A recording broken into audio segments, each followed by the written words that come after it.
मौलाना Salman Bijnori official के YouTube channel को subscribe करें और बेल आइकन पर क्लिक करें। अल्लाह अपने बंदों पे बेहद मेहरबान है। अल्लाह ताला की नेमतों और एहसानात को बयान करने में बहुत लंबा वक्त नहीं, अर्ज़ ये करना है असल में कि अल्लाह ताला की तरफ से हम बंदों पर जो नेमतें हैं बेशुमार हैं और हर नेमत बहुत बड़ी है।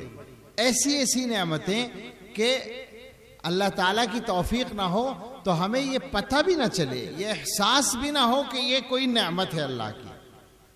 शायद कभी मैंने यहाँ जिक्र किया या नहीं, एक वाक़या मैंने अपने एक साथी से सुना कि एक साहब बीमार हो गए और उन्होंने इलाज कराया डॉक्टरों से। तो आजकल का जो एलोपैथिक इलाज है वो खुद एक बीमारी होता है, उसके साइड इफ़ेक्ट जो हैं। तो वो जब इलाज हुआ तो वो बीमारी तो ठीक हो गई, लेकिन उसका जो नतीजा निकला वो ये कि उनके मुंह में खुश्की पैदा हो गई। ये जो लुआब होता है मुंह के अंदर जिसको हम थूक देते हैं, ये लुआब बनना बंद हो गया, मुंह सूख गया।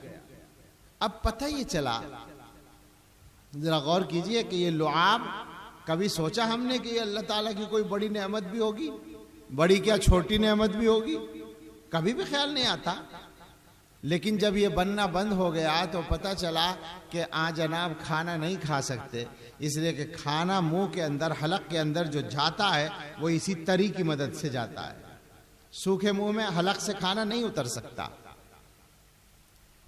अब फिर डॉक्टरों से रब्ता किया गया तो मालूम हुआ कि इसके लिए अलग से दवा खानी पड़ेगी। तो बताने वाले ने जो बताया वो ये था, मालदार आदमी थे वो, कि 15-20 हज़ार रुपए महीना की दवा उनको खानी पड़ती थी फ़कत इस मकसद के लिए कि मुंह में लुआब पैदा हो जाए।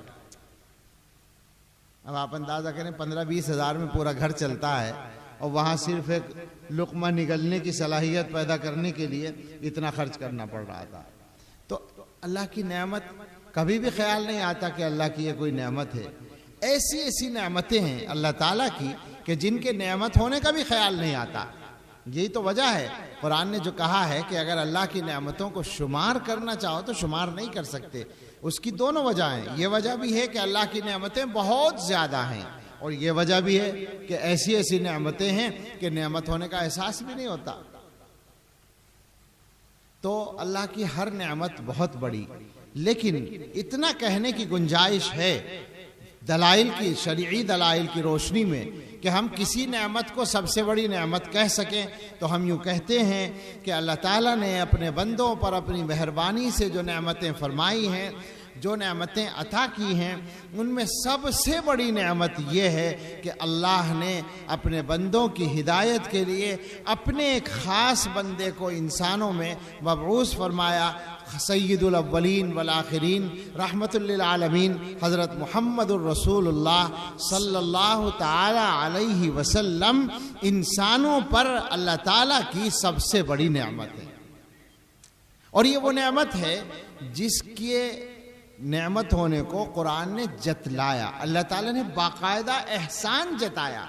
यही लफ्ज़ बोला कि लक़द मन्नल्लाहु अलल मुमिनीन इज़ बअस फ़ीहिम रसूलन मिन्हुम यतलू अलैहिम आयातिहि व युज़क्कीहिम व युअल्लिमुहुमुल किताब वल हिकमा व इन कानू मिन क़ब्लु लफ़ी ज़लालिम मुबीन। अल्लाह में एहसान कर रहे हैं कि उन्होंने इंसानों में एक उन्हीं में से रसूल भी भेज दिया, और रसूल की सिफत ये है, रसूल के काम ये हैं कि वो अल्लाह की आयतें उनके सामने पढ़ते हैं और उनको बुराइयों से पाक साफ करने की कोशिश करते हैं, तरबियत करते हैं, और उनको अल्लाह की किताब का मफ़हूम सिखाते हैं और उनको हिकमत सिखाते हैं। इससे पहले वो बंदे गुमराही में पड़े हुए थे।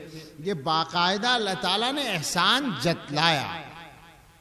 तो अल्लाह की सबसे बड़ी नेमत है कि अल्लाह ताला ने हज़रत मुहम्मदुर रसूलुल्लाह सल्लल्लाहु ताला अलैहि वसल्लम को मबऊस फरमाया।